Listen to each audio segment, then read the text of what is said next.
Ready to make a real impact every day? Join the Active Day Home Care team and help clients maintain their independence in the comfort of their own homes. Make a difference in someone's life as you provide essential daily assistance and protect their health and happiness. Earn up to $20 an hour and enjoy additional perks like optional daily pay, 401k, paid time off, ongoing educational training, and more. Join a team that values care, compassion, and your professional growth. Visit activeday.com to apply. Okay, let's get into it. Thursday, June 12th, 2025. Yeah.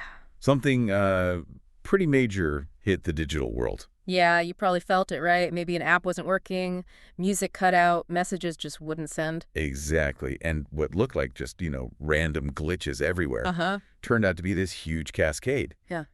And it all started from an outage at, well, one of the absolute pillars of the internet, Google Cloud Platform. That's the core of it. We've got your sources here, articles, notes, reports, and our goal for this deep dive is really to unpack all that. What? To figure out what really went down that day, why it mattered so much, and honestly what it tells us about how interconnected and maybe how fragile the online world we rely on actually is. It's all about those hidden connections, isn't it? Yeah. The stuff running under the hood that powers everything you do online. Absolutely. And when one of those core bits has a problem... I see the ripples everywhere. So let's dive into these sources. Where did it all begin? Well, the epicenter, the main event, according to the sources, was definitely that global outage affecting Google Cloud Platform, GCP. That was the trigger for most of the chaos you might have seen. Yeah, we have a timeline. Yep, pretty clear from the reports.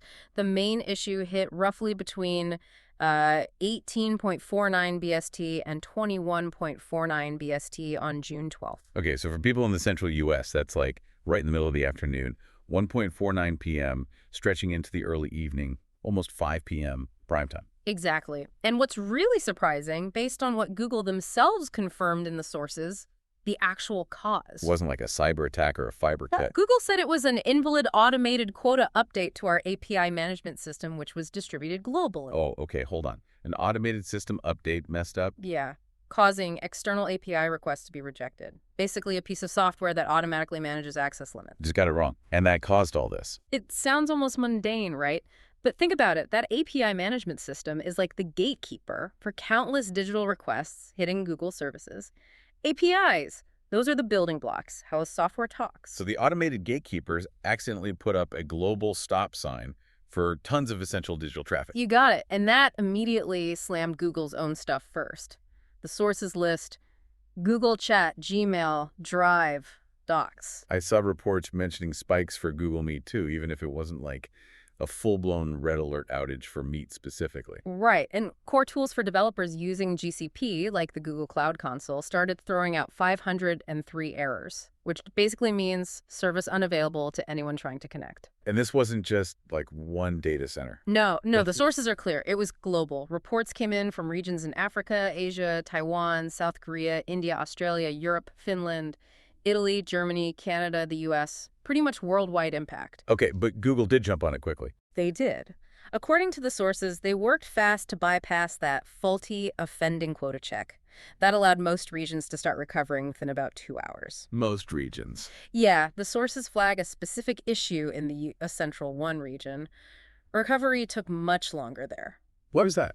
Seems like the system that handles the specific quota rules for that region, the quota policy database, got overloaded when they tried to fix things, like a bottleneck. Ah, okay. So even after the main fix, some things were still shaky for a bit, what Google called moderate residual impact. Exactly. And Google's public response. The sources say they apologized, acknowledged the disruption, and crucially promised a full incident report. Detailing the root cause, the timeline, and importantly, the robust remediation steps to prevent it happening again. Which, is super important for them. They're in this huge competition with AWS and Microsoft Azure. Reliability is everything in the cloud business. Absolutely. Okay, so Google Cloud itself is struggling. Now, talk about the ripple effect. This is where it gets really widespread, right? Oh, yeah. This is where you see the cascade. That GCT outage immediately knocked over tons of popular apps and services that are built on Google's infrastructure. And you could literally watch it happen in real time on sites like Down Detector. Exactly. The sources point to these massive spikes in user reports hitting Down Detector for all sorts of services, perfectly lined up with the GCP problems. So who got hit? What did the sources say? Well, a big one was Spotify. Huge global music service. experienced a major outage. We're talking tens of thousands of user reports. And people quickly figured out it was tied to Google Cloud.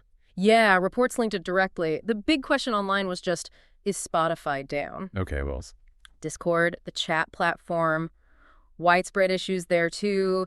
Users couldn't upload attachments, embeds weren't working, even things like activities were failing. I saw some reports saying even direct messages were glitching, showing it's disabled when they weren't. That's right. And Discord's own status page basically confirmed it was linked to an underlying problem, which everyone understood to mean GCP. Snapchat, too. Snapchat also faced downtime, yeah.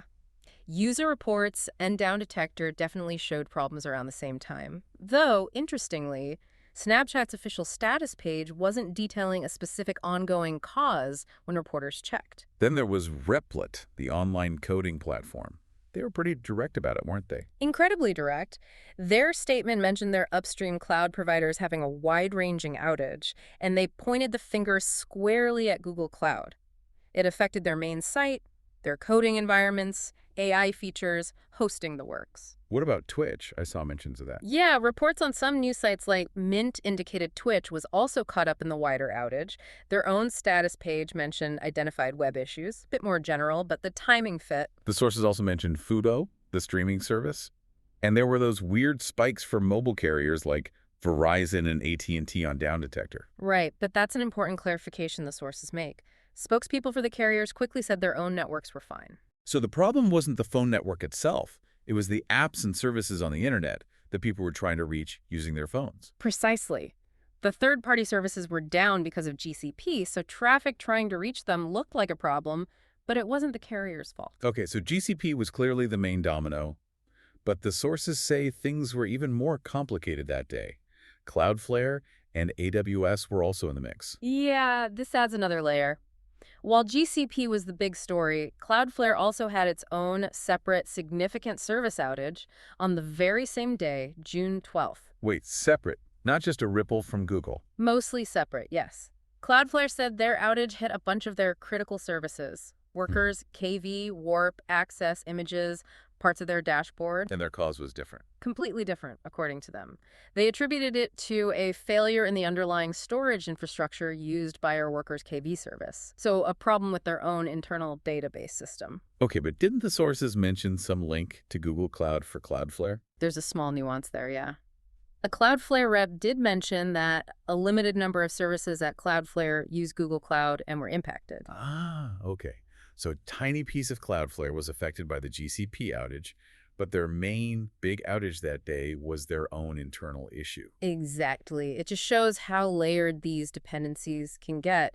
Bad timing, too, having both happen simultaneously. No kidding. And then there was AWS, Amazon Web Services. Down Detector showed spikes for them, too. It did, which, adds to the confusion. But the AWS response, according to the sources, was pretty firm. What did they say? An AWS rep stated flat out they were operating normally, and those user reports on Down Detector were not accurate. And did their official status pages back that up? Yeah, the reports noted that AWS's service health dashboards looked much calmer compared to the chaos on Google Cloud side. So the conclusion from the sources on AWS? Likely just localized issues, maybe problems on the user's end or specific client-side things, not a widespread AWS platform outage like we've sometimes seen in the past. Okay, wow.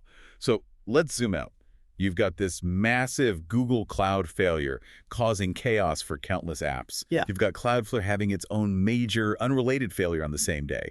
And you've got confusing, probably unrelated reports about AWS.